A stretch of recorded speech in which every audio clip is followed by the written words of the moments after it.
说到贵州，大家可能会想到经济落后、穷山恶水。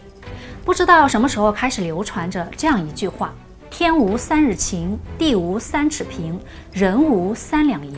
海燕今天呢就要特别反驳，带你看看不一样的贵州。世界桥梁看中国，中国桥梁看贵州。世界排名前100的大桥啊，贵州占了一半，创造了数十个世界第一，被称为世界峡谷桥梁博物馆。世界第1的北盘江大桥，世界第4的鸭池河大桥，世界第6的清水河大桥，世界第8的六广河大桥，同时也是首个县通高速的省份。贵州的景色呀，实在是太迷人。亚洲第1大瀑布黄果树大瀑布呢，就在贵州，也是《西游记》水帘洞的拍摄地。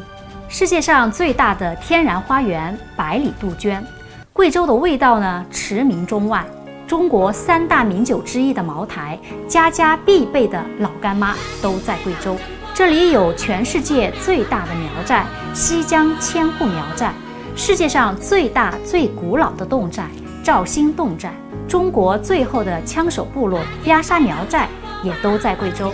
你说他们穷，可他们身上随便一套盛装都10多万。贵州的建筑啊，真的不一般。世界最大口径的射电望远镜，打破吉尼斯世界纪录的天下第1湖。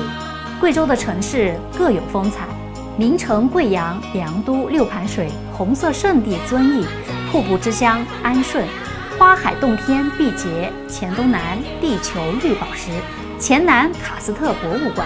这样的贵州你爱吗？海燕在贵州等你来哦。关注我吧。